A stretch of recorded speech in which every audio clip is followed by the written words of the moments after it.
So you want to get started in campus photography, but you don't know where to start. The easiest place to start is campus events. And today I'm going to show you how to do that.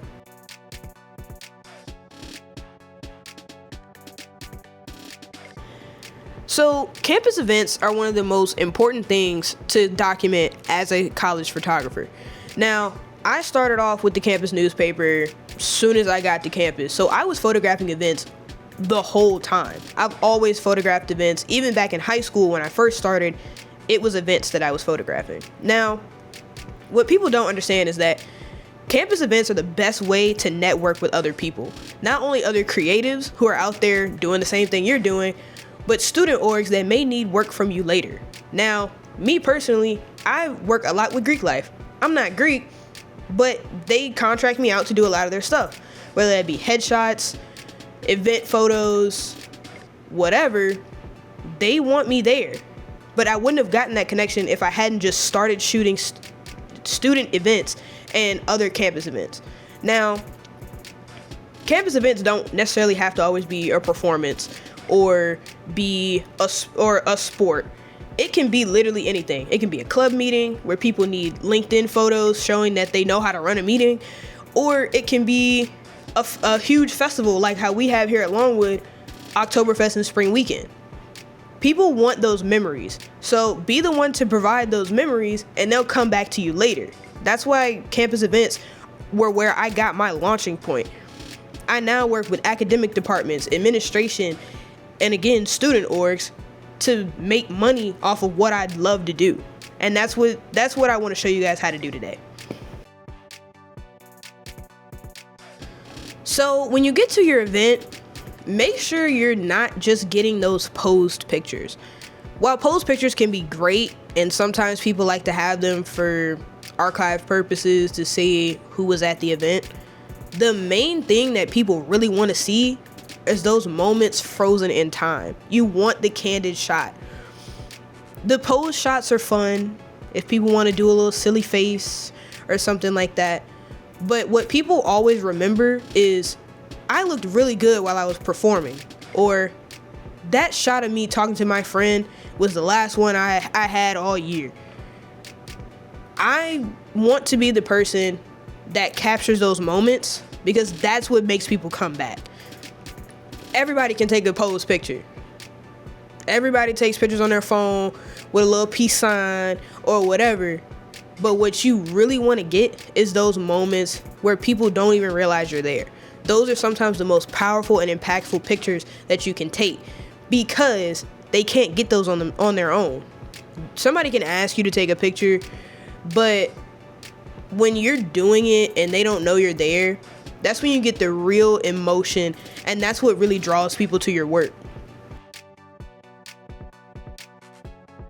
The best way to get the candid shots that you're looking for is to blend in. Now, I'm a very sociable person. I like talking to my friends at events. I like being the center of attention every once in a while. But what you have to realize is that when you're working an event, you're there to work. So that should be your first priority. Get the shots first, and then you can socialize later. Sometimes I do jump out of character when a good line dance comes on. Y'all may see me sprint to the dance floor, but I'm always ready to snap back into action when it's time. You have to have that skill so that people know, okay, this is a fun person to have around, but she also gets her work done. You still have to be able to provide the product that people are paying you to be there for if you're getting paid, because if you don't, they're not going to ask you to come back. They may ask you to come back as just a fun person, but they're not going to ask you to come back as a photographer if you don't get your work done first. But the main thing that you want to keep in mind when you're doing campus photography and doing event photography is to always have your camera on you. There's going to be events that you didn't hear about that are happening right in front of you, and you can't get them because you don't have your camera. My camera bag stays on me at all times. My everyday backpack is a camera bag, so I always have my camera on me. You don't have to have all of your gear on you at all times, but have something on you so that if something pops off, you can get those pictures really quick And you also can send them out quick. Keep an SD card reader on you. Keep your camera on you.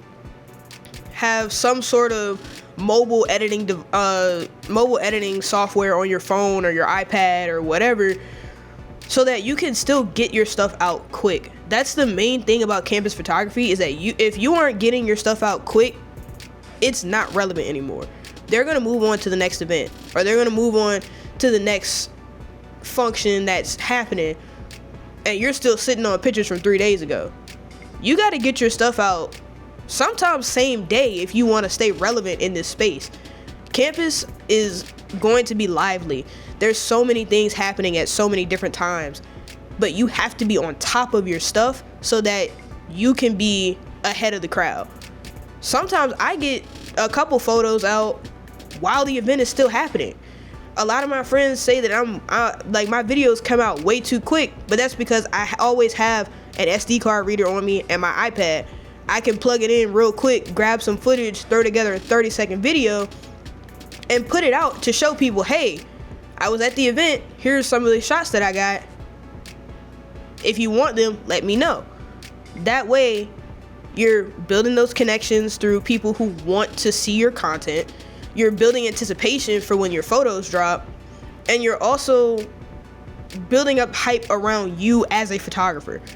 People like timely stuff, so you have to be able to capture it and get it out as fast as possible. That's why having your camera on you, an SD card reader, and some way to export those photos is so important. So when shooting campus events, just remember, campus is not just a backdrop. It's a story that's waiting to be told, and you should be the one to document and tell that story to others. That way, when people look back on their college experience, not only are they seeing the pictures and videos, they're remembering that you shot it. And that is the best way to build your client base in the future. So if you want to hear how I built my client base, check out my Instagram and check out my TikTok to hear more about my campus experience. And also stay tuned next week to show how to shoot your shot for new clients. See you guys next week. Peace.